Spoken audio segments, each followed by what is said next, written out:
Justice Yashwant Verma के बंगले पर जो 500-500 की नोटों की गड्डी जली, उसमें शामिल कौन था, उसके साथ कौन था, किसका पैसा था, क्या बीजेपी के मंत्री या नेता का था या किसी इंडिया गठबंधन के मंत्री नेता का था, क्या किसी सांसद का था या किसी विपक्षी सांसदों का था, किसी विधायक का था, क्या हिंदुस्तान के ही किसी आदमी का पैसा था या लंदन या अमेरिका से पैसा आ गया था। ये आया कहाँ से था करोड़ों रुपए, ये पैसा था किसका, ये नोटों की गड्डी किसकी थी, ये लक्ष्मी किसकी थी जिसका अपमान हुआ, जिनको जला दिया गया, क्या कोई हिसाब देगा। कि ये जस्टिस यशवंत वर्मा खुलकर बोलते क्यों नहीं है। पहली बात, मेरा देश के प्रधानमंत्री से हाथ जोड़कर अपील है और राष्ट्रपति जी से मेरा अपील है कि जब आपको 3 जजों की रिपोर्ट मिल चुकी है, सुप्रीम कोर्ट में सौंप दिया गया है, महाभियोग ठीक है, लाने की बात हो रही है, आ जाएगा तो ठीक है, नहीं तो कोई बात नहीं है।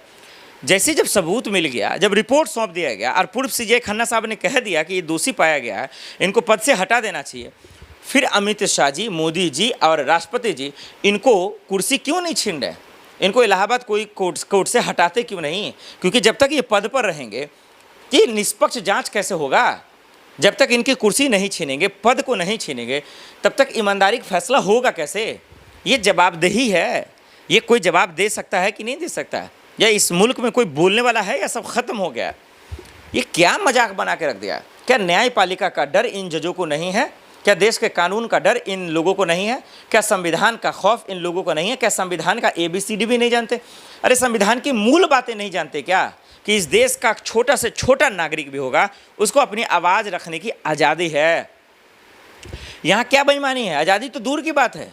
ये जज ही जब करप्शन में लिपित है, जब वो उनके बंगले पे पैसे जल रहे हैं, ये पता नहीं चल पा रहा ये कैसी आज़ादी है, ये कैसा कानून है, ये कैसा लोकतंत्र है, ये कैसा संविधान है। ये तो सबका अपमान है, ये तो घोर अपमान है। इसीलिए माय लॉर्ड, मैं आपसे हाथ जोड़ रहा हूँ। पूर्व सीजे खन्ना साहब ने जो कहा, कम से कम वर्तमान में जो CJI हैं गवई साहब, आप कम से कम माय लॉर्ड इनका इंसाफ करें, इनको हटाएं पद से और निष्पक्ष जांच करें, पता लगाएं कि इनके ये किसका पैसा है। महाभियोग लाने की बात हो रही है तो जल्दी लाएं, तेज़ी से लाएं। कभी सरकार कहती है कि महाभियोग ला रहे हैं, कभी फिर बीच में ठप हो जाता है, कभी कपिल सिब्बल आते हैं कहते हैं बीजेपी इसके साथ है, बीजेपी सरकार इसको बचा रही है, कभी कहते हैं कि नहीं इसके आड़ में सुप्रीम कोर्ट पर कब्जा करने जाती। तो कपिल सिब्बल पे मुझे भरोसा नहीं। महमूद पराचा जी ने बिल्कुल ठीक कहा कि देरी क्यों हो रही, कानून व्यवस्था किसके हाथ में है, ये तो समझने की ज़रूरत है। चाहे महाभियोग लाना पड़े महाभियोग ला, कानून व्यवस्था इतना है ही, एक से बढ़कर एक जानकार हैं। FIR दर्ज करो, उपराष्ट्रपति धनखड़ साहब ने कह दिया इनको जेल में डालो, तो कौन रोक रहा है। एक नज़रिए से देखे तो दिखेगा सब भाई हाँ भ्रष्टाचार के खिलाफ है, सब लगेगा कि हाँ सही बोल रहा, सही बोल रहा, सही बोल रहा, हो रहा कुछ ना। तो इसका मतलब ये है कि कानून व्यवस्था लाचार है, सिस्टम बिक चुका है, उसको चलाने वाले लोग ख़त्म हो चुके हैं। यही वजह है कि जस्टिस यशवंत वर्मा की सच्चाई हम सबके सामने नहीं आ पा रहा। वो उनको मट्टी में डाल दिया गया है, पूरी तरीके से कफन यानी कि सबूत के रूप में कफन से जो है लिपापोती कर उनको दफन कर दिया गया ताकि कोई सबूत आ ना सके। ऐसे सरकारी गवाह हैं, तमाम लोग मौजूद हैं, तब भी इनको कुर्सी नहीं छीना जा रहा। पता नहीं ये जस्टिस वर्मा साहब जज हैं कि कोई बड़ा तोप बन गए हैं। भाई साहब, लोगों को न्याय करने के लिए आपको बनाया गया है। जब आपके बंगले पे चला या तो आप दूध का दूध पानी करें, सच कबूल है।